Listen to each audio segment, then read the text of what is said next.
Welcome to video 2 in our series Trauma and its Effects on Learning. In video 1, we talked about what trauma is exactly and how it really does affect the learning process. We also touched on the fact that everybody's different and everybody has a different response to a traumatic event. In this video, we want to really focus on school-age children and how we as teachers and parents and volunteers can identify trauma among our students. My name's Angela. I'm the founder of Katie's Readers, and I'm delighted to be able to welcome back Dr. Kira Moseth, Dr. Tona Maguire, and Dr. Catherine Adams, and they are going to help me answer a lot of questions.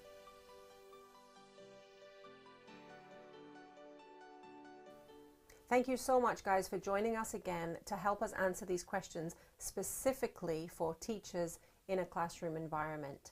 So my first question is, are there any common responses to trauma that teachers can look for that differentiate between normal behavior, normal stressful behavior even, or naughty behavior, and a traumatic response? What are the common indicators? There are common responses that you can see in students, and yet at the same time you're going to see uncommon responses. So we may give you some ideas. Think also, though, about what is going on in their minds, and that will help you recognize some of the individual responses that kids will have. So common responses, because of the inability to concentrate, you're going to see a lot of fidgeting for some of the kids. You will see distracted behavior, so eyes kind of wandering off. Some kids becoming very reserved, very quiet. Others needing to move all the time, wanting to be out all the time. A child who once was very independent may suddenly feel very attached to a parent who's still around, especially if one of their parents has been lost in a conflict or disaster. So that child may cling to the other parent, not want to start the school day, not want to come. Sometimes a sign that you should be concerned about a child is absence. The child isn't there. It's not always an expectation of teachers in certain places that they go check on missing children, but sometimes that becomes their role in these situations. You become the person who is not saying you're wrong for missing school, but who is reaching out and saying, we miss you, we'd like you to come back. So other things that you might notice is children who were once doing very well and had no problem with exams suddenly get very panicked and upset in exams. Reactions to noise, loud noises, a sudden wind blowing through will upset children, whether it's conflict or disaster that they have survived. So these are some of the responses that are common. But again, going back to the individualized responses, if you think about, okay, so these children have lost things that made their lives secure and steady. If you see changes in behavior, and that's a key. It's not that this kid always was hyperactive. It's that suddenly this kid is hyperactive, or suddenly this very gregarious child is quiet and reserved. Those are the kind of things you want to watch for. I agree with everything that Catherine has said. I would just add two little pieces of information. The first is that another sort of sign that you can tell that's a typical reaction to trauma is when you see either older children or adolescents or young teenagers sort of regressing back to behavior that's more typical for an earlier developmental stage that they've already gone through. So you could see, for younger kids, you could see things like having issues with bowel and bladder control, forgetting to use the bathroom when they need to. You could see at home, you could see things like, having nightmares and night terrors and waking up when they've previously been sleeping well through the night. For older adolescents and teenagers, it can be things like throwing tantrums and having fits and behavior that's consistent with a child much younger than what they actually are. So those are also typical responses for the brain's and the body's response to a traumatic event. Unfortunately, it's difficult, but those are some key things to look for. The other thing that I would add is that Catherine sort of alluded to this, but I would add that it's very common to see children and adolescents on both ends of the spectrum in terms of their behavior being either acting out or pulling in. So you'll have potentially on this end, you'd have aggression and hostility, risky behaviors, maybe non-compliance.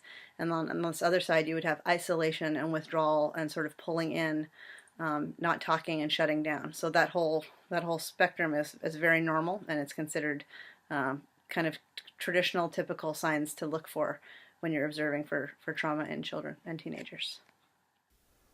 Tona, what are some of the things that can show up in the classroom for children who are experiencing trauma, whether it's a one-time acute traumatic event or a more chronic, long-term traumatic experience? Hi, Angela. It's great to have a chance to talk with you again, and particularly to talk about the impact of trauma on learning and what shows up in the classroom for children. As you know, we've talked about kind of the impact of trauma, traumatic events, adverse childhood events on the brain, basically the neurology of children. And I understand that the question has come up about, okay, we understand that that things have happened and this impacts the child's brain and body, but what do we do about that? What exactly do we do to sort of mitigate that in the classroom? And so I want to talk a little bit about some of the things that can happen in the classroom that may help children to begin to regulate again and be able to focus such that they can learn again and use their brains at full capacity.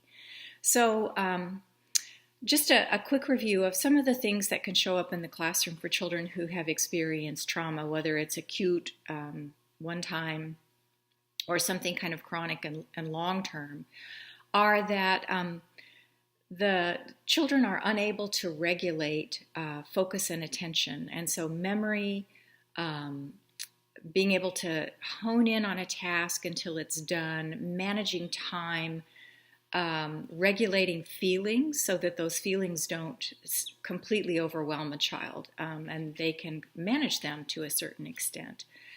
So keeping in mind that those are the things that you're likely to see. And what they may look like are things like either over-focusing or under-focusing. So for example, the child may get so wrapped up in the detail of the assignment that they're unable to see the bigger picture and unable to get the task done because they're working on their handwriting or one tiny little aspect of what the question is, let's say the math problem. So they can over-focus to the extent that they're unable to use their time wisely and finish a project, finish an assignment in the classroom.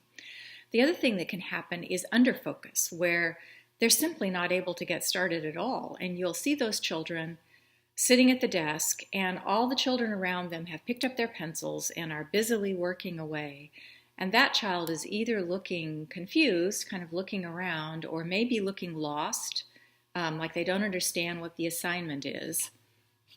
Or they may be fidgeting. And all of those things, including the fidgeting, are ways that the child is trying to regulate his or her attention. They're doing sort of intrinsically what we all do to try to help ourselves focus in and pay attention to the task at hand. So that's the sort of thing that you may often see in the classroom. So the child can't start, the child can't regulate such that they can manage the learning environment, the child can't finish things because the child is too wrapped up, doesn't seem to be able to keep in mind what the important parts are. You know, the important part is not getting up and sharpening your pencil 3 times. The important part is getting going on what the teacher has asked you to do. Many of our teachers and volunteers have shared with me that they notice that girls and boys handle trauma differently. And the behavior that they talk about is that girls tend to go quiet and suddenly they don't participate as much as they used to. And boys have a tendency to lash out and suddenly become harder to handle. Is it true that boys and girls handle trauma differently? And what are some of the signs for each? Sometimes we will see differences between boys and girls in the way that they respond after a traumatic event or while they're living in the heart of one. We mentioned earlier about fight, flight, and freeze. I mention this again because sometimes we see divisions between boys and girls in that response. So boys may fight and girls may take flight or freeze. Now, they don't always divide along these lines, but it is something that you may see. Girls are often taught to be reserved, to be polite, to care for others. And in the event of trauma, their response to this is to be even better than before, better behaved, more caring. Sometimes also, though, this results in retreat. And teachers will look at a classroom, and because the boys are running up and down the halls and wanting to go out and fighting on the playground, they're thinking, oh, the girls are being really, really good. But be concerned if the girls are being too good, because that may mean they're just holding everything inside and afraid to let it out. And the more they see the boys acting out, the more that creates even more fear and more sense of we're living in chaos and trauma. You know, that boy who's playing a game of reenacting war is very real to them. And the fears, even though it's imaginary, the fears that they feel inside their body are real. And so the girls will retreat further and further and further. So that very quiet girl sitting at the back of the classroom may be the one you most need to reach out to and have a quiet conversation with. And the thing is, with boys and girls, when they do have these reactions that respond along these gender stereotypic lines, you may need to pace your response to match theirs. So the boy who's running around and very active, you're not going to sit calmly and say, now we need to be calm, right? Because he's not even going to hear that. He's like running around. So you have to say, hey, tell me about your game. What's it all about? And be as excited as he is and treat it like a game. Sometimes boys will reenact traumatic events and turn them into that game in order to figure them out, in order to be in control. So much in their lives is out of control. They're trying to find ways to take control. In some situations, I saw very, very young boys saying they wanted to go be soldiers and fight in the war because of the things they saw happen to their families. Sometimes this is culturally reinforced. The boys are encouraged to go out, protect their families, to preserve family honor. And so you may not be able to argue against this. What you can do is ask them to talk to you about that. Why do you want to do that? Why do you want to go out and fight? And that may open up a very sensitive, deep conversation with that child that needs to happen. They need to sometimes just say, because my father was killed and I'm so angry and I'm so sad about this, or I hate seeing my mother cry. So they need those spaces where they can act it out safely. If they are playing games where someone isn't getting hurt and it's giving them a chance to kind of figure out what happened, that may not be a bad thing, as long as it's not disrupting classroom activities. If you want to redirect that same energy, what you might do is try and give a lot of active learning in the classroom, stuff that has kids getting up and standing up, moving around the classroom. I think in the last video talked about changing seats. Get them to stand up, move 2 seats, sit down again every 20 minutes. Just get them to change where they're sitting. You could even have them scramble. Find someone who's wearing a green shirt. Go sit in their seat.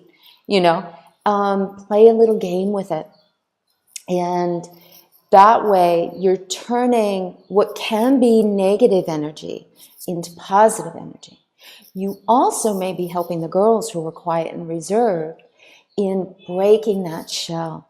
It's so hard to break the shell of isolation, and isolation breeds isolation. So the more reserved they become, the more it makes them afraid to break through that. And so you will see them become further and further reserved and then suddenly absent from class. So these active learning activities give them a chance to break free. The only thing I would add to Catherine's response to this question would be the idea of what's called a sleeper effect for girls. So absolutely there are traditionally different responses that boys and girls would be more likely to have than the other gender, but there's also something called the sleeper effect, which is to say that girls tend to make things look on the surface like they're doing better initially, and then have things behaviorally and emotionally go wrong like farther down the road, maybe even months to years down the road. So for teachers and caregivers, it's really important to not make the mistake of assuming that for girls who are not acting out and not showing active symptoms and not really having a bad time, that's not necessarily indicative of what's going on underneath the surface for them. There's a metaphor of like a duck swimming on the water, and the duck looks very calm, but underneath the feet are paddling like crazy. For many girls, that's the case, that they're sort of panicking and they're having a very difficult time underneath the surface. But on the surface, they're showing that everything is sort of put together and their behavior is compliant and fine. It just shouldn't. It still behooves caregivers and teachers particularly to continue to check in with them, to continue to leave windows of opportunity open for those girls to express themselves. You never know, when you leave a window open for the possibility of expression, you never know when a teenager particularly is going to take advantage of that and walk through it and just start sharing something that's very important. But they won't do that unless those windows are open. So one really important thing is to not make the mistake of assuming that because something looks like a person is not traumatized, that they actually aren't, especially for girls. Catherine, I know you work a lot at Lide in Haiti with teenagers. Can you talk a little bit about your experience and what you've noticed? When we think about development, we sometimes just picture young children, school-age children. We work with a lot of teenagers in Lide, and what we see is no matter how difficult their lives are, they're still struggling with the issues of growing up and testing the boundaries of becoming adults. And they, just like teenagers who have not gone through the difficulties that these girls have gone through, for the girls especially, they go through a period where it's like they're walking around with a mirror inside their head. And they're looking at that mirror and they're wondering, what do you think of me? How do I look? Every time they answer a question, they're like, as if they're on camera. And it's almost funny. I feel like I want to grab a mirror and go, oh, is this what you're looking for? Because they're just so worried about the external. And in a traumatic event, the funny thing is for some of the girls, not all, because again, there's no such thing as a perfect typical response, right? Everyone's got their individual thing that they do. But for a lot of these girls, that externalizing, that seeing themselves through other people's responses becomes heightened in traumatic situations because it's an absolute escape. If they look inward, if they focus on what's inside, they don't just find the beauty of who they are, they also find the pain of what they're going through. And that's hard. And they need to learn how to find both inside. And I would say this is true of boys too. You know, sometimes that aggressive behavior is not about fighting, it's about flight. It's about, I don't want to think, I don't want to feel. And so I'm just going to be a physical being in this world, and I'm going to push my way through. So girls may do it with the mirror, and the guys may do it with their fists. But it's about hiding. So we try to help them sometimes look inside and focus on what's inside and realize that, yes, there is that pain, but there's also other emotions. You know, I was once explaining this to teachers and realized there's a lot of syntax in this. And that is that, so in the English language, sometimes people will say, I'm sad, right? Sometimes they will say, but rarely, I feel sad. And there's a huge difference in those two thoughts. So I am sad is my whole being is sad. Sadness is me, right? I feel sad is kind of like a container, like a cup, okay? And you can put peas in that cup, and you can put corn in that cup, and you can put little bits of carrot in that cup, right? It can have all of those things. But I am sad is one thing. So if we can get kids, and maybe even ourselves, to switch to the idea that our being holds many different things all at once. So I have this sadness inside me, and I also have other emotions. I feel sadness over the loss of a family member, but I feel that sadness because at the same time, I feel a lot of love. I feel a lot of love towards that family member. I see the things that they loved in me, and I missed having that in my life. So there is a blend. And just like with the self, so I have these feelings and emotions of fear and sadness and anger. I also have joy at the same time, and that's okay. I also have curiosity about the world and a wish to learn and a wish to grow, and that's okay to have two at the same time. I have a sense that I need to do something, and that's okay. So all those things are there together inside that container. And I think for teenagers, it's important to help them see that, because then it makes them safer to step away from that mirror or to step away from needing to be the person in charge and in power and control, right? I'd like to talk about the younger children for a second. Part of growing up is testing your boundaries and, you know, seeing how much you can get away with, and having teachers and parents correct your behavior so you can learn. And even sometimes behavior can appear to be naughty when actually it's just really all part of the process of developing and growing.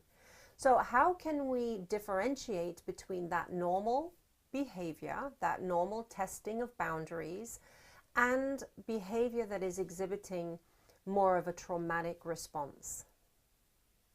Something I try and keep in mind when looking at kids and trying to figure out, okay, is this just a developmental transition or is this something more, is looking at backsliding on developmental scales rather than just looking at, okay, could this be moving to the next place?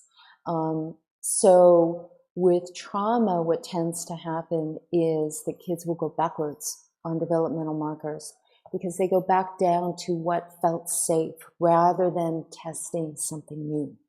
So the child that may have never or not wet the bed in years and years and years may suddenly be wetting its bed, his or her bed. So that would be backsliding.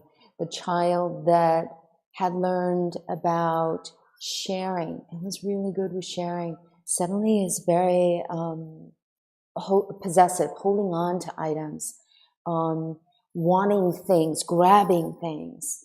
So these kind of backward sliding on typical developmental growth can be signs that, oh, this is trauma. This is not just going through a transitional period in their life. Another complication, though, is even though they've experienced a traumatic event, they are also still growing up. They are also still going through those very difficult developmental milestones. So the more we can help them with those transition periods, the more we can help them move towards growth and maturity. If we see them having difficulty with sharing, for example, helping them with that, helping them be the one who passes things out in order to help them feel the beauty and the strength that comes with service, so that sharing doesn't feel like losing more. Instead, it feels like being of value in a community. So little things like that can help them develop and grow and recover within a traumatic event. What about children who are experiencing grief, whether it's a family member or a friend, whether it was a natural disaster or this is a war-torn area? There are many children and adults who are dealing with grief. Is grief the same as trauma? And how do we support those who are experiencing grief? So, is grief the same as trauma, and how do they look different from each other? I would say that grief frequently is a component of trauma, but trauma isn't always a component of grief. So it kind of goes one way and not the other. But regardless of that, you can use the same sorts of interventions to manage both sets of issues, because psychologically they have a similar effect on people. So I developed an acronym for the purposes of sort of processing grief and loss related to traumatic incidents. And that is the acronym of HEAL, HEAL. And the acronym itself stands for honor, express, acknowledge obstacles, and live. So those are sort of steps that someone can follow as they are working on processing any kind of grief and loss for themselves. So the H in HEAL stands for honor, and that means to honor the person who has been lost. So that means participating in rituals, in celebrations of life, in funeral services, in memorials, anything that's sort of appropriate culturally for what's going on, to not avoid those things, not back out of them or isolate, but to participate. So honoring the life of the person who has gone. The second part, express, refers to emotional expression. So that's expressing any emotions, letting kids know that it's okay to be angry with the person who's gone, sort of facilitating the idea that any emotional expression is okay. There's no wrong emotions. So just allowing the space and the time for kids to, get those things out when and if they want to. No expression is okay too, but at least having the opportunity to do so is very important.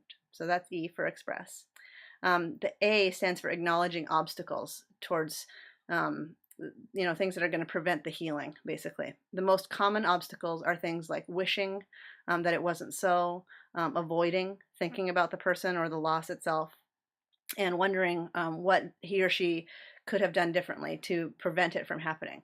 All of those things prevent acceptance and healing. So it's really important to sort of acknowledge what you might be doing or what kids might be doing to prevent the healing process from taking place, and not to go in, like a bulldozer and try to remove those things immediately, but to recognize what they are, acknowledge them, and then slowly try to break them down in a gentle way, because it's a normal response to wish and hope and wonder what could have been different and how I could have prevented this loss, when in fact there's usually nothing that could be done to prevent the loss of a person or a loved one. So acknowledging those obstacles is a great next step. And then the L in HEAL stands for live, and that just means one day, one breath, one meal at a time, continuing to engage with other folks, for kids continuing to participate in classes, by going to school, by playing with their friends, by engaging in sports or any kind of activities that they're interested in, drawing, reading, by not just kind of sitting in a corner and not participating in life. So actually remembering to continue to live and to have other people facilitate that and sort of pull them along when needed, and to continue to just breathe and eat and sleep until things start to feel better, because as a function of time, eventually they will. So living can be done in the meantime, basically. So that's the acronym HEAL: honor, express, acknowledge obstacles, and live. How can we help adults understand that the behavior that comes along following a traumatic experience for children is not the child's fault? No child wants to fail. No child wants to chronically be in trouble. That's not what anybody wants to do. And having difficulty in school, I like to tell the families that I'm working with, when a child is struggling in school, it's like having a job that you're not doing well at, and everyone knows you're not doing well at it. And your boss is upset with you all the time, and you can't quit, and you won't get fired. You just have to show up every day and not do a good job. I mean, it's an awful situation to be in. And so when the children are being annoying and not doing what they're supposed to do in the classroom, it really does help to keep in mind that this is a brain issue. This is not a child who, in general, is willfully trying to upset his or her teacher or trying to create chaos in the classroom. This is a child who's being kind of run over by their neurology. In later videos, we're going to include actual activities, and we have some really fun clips of students performing these activities or in action doing these activities. But for now, what are some strategies that we can use in the classroom to get the children back to where they need to be? So a couple of quick strategies in terms of helping those kids hone back in. When you have a child who appears to be struggling with all of these things, it may be helpful to sit that child closest to where the instruction is taking place. So rather than put that child at the back of the classroom or off to the side somewhere, that child should be sitting closest to where the teacher is providing instruction. So in a traditional classroom, that may be at the front of the classroom with the teacher up front who may be trying to lecture or provide some information. That child should be right near where the teacher is. Not as a punishment, but just so that the teacher can help that child regulate what's going on with them. It's good to place that child with other children who are able to focus and who are able to attend in class, so that they're not distracted by another fidgety, upset, traumatized child right next to them, because the two of them will wind each other up. And that, as any teacher would know, is not a good situation to be having in the classroom. When you're doing instruction, make sure that child is looking at you. And so you may want to have a little signal for the whole classroom. You know, perhaps you raise your hand and you just stop talking until all the children are focusing in. But for this child in particular, you may want to set up a little private signal for that child where you know, as you're walking around, you may just tap that child on the shoulder, or you want to stop until that child is looking at you to make sure that when you're providing instruction, he or she is able to hear what the instructions are.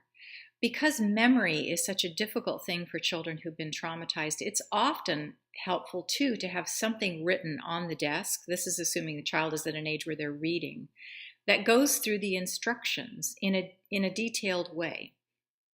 And you can have the child, him or herself, write the instructions out. Again, this can be a whole class exercise such that the child isn't feeling called out in some way. So first we do this, then we do this, then we do this. This is when it's done.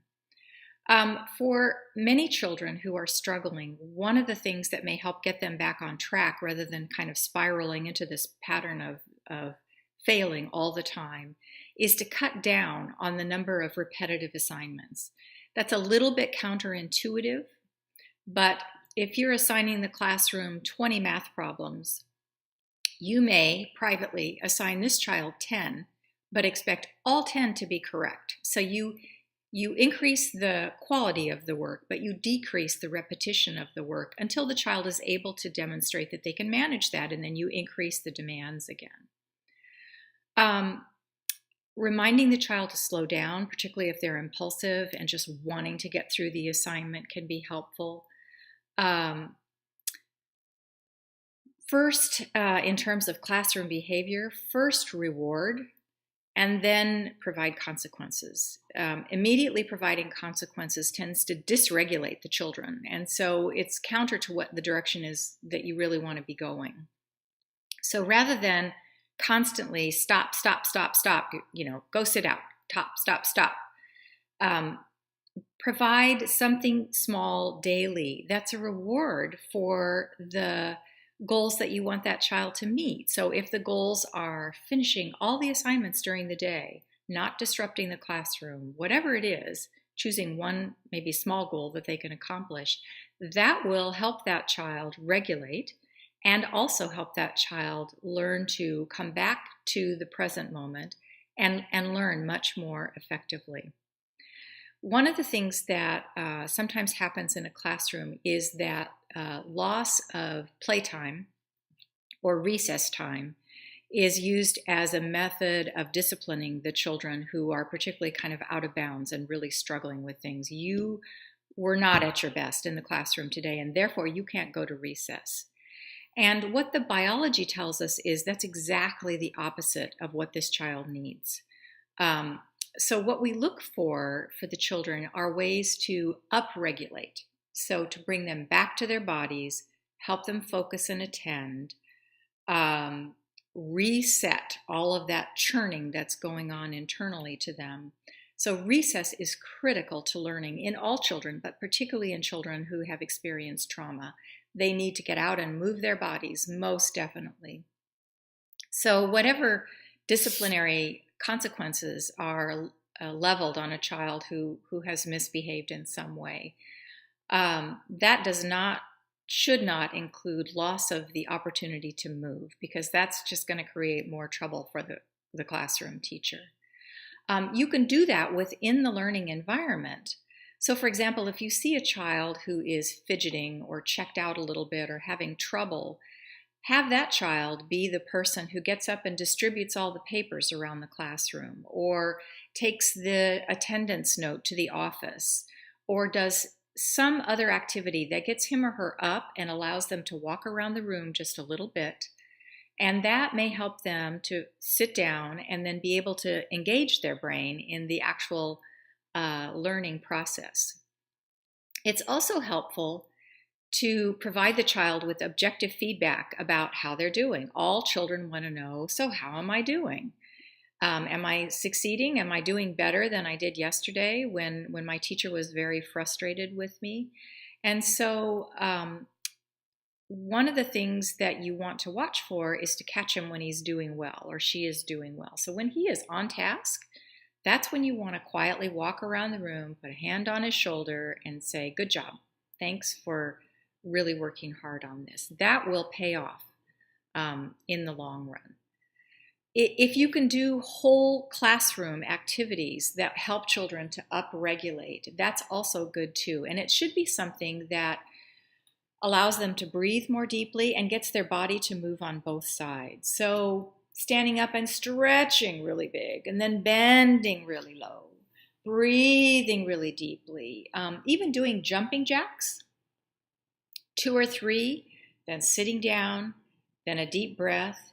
Those simple kinds of things will help all of your students begin to focus in and hone in and learn better, and particularly your students who are struggling the most with what has happened to them and how that's impacting their learning.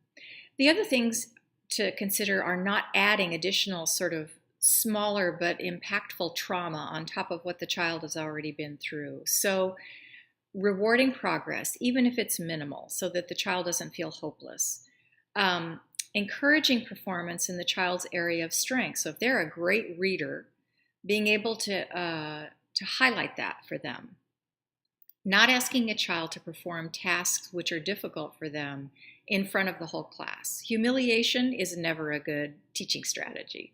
And what that does for a child who's traumatized is it ratchets up their anxiety and anger often, and interferes with the whole learning process for them. So it's not an effectual way to teach those children in particular. You also want to provide feedback to the child about behavior which is impacting their peer relationships, so that they know that when they're trying to be funny or they're so wiggly that they've tipped their chair over in the classroom again, that this does not make their friends want to hang out with them. So social relationships are a high priority and something that you can also utilize in the classroom. There are some other tools and techniques that I'm hoping that we'll be able to provide for you in written form so that you can adapt them for your classroom. But in the meantime, this would be the places that I would start. This conversation has been so informative for me, and I hope that you have found value in the questions and in the answers that the doctors have given us.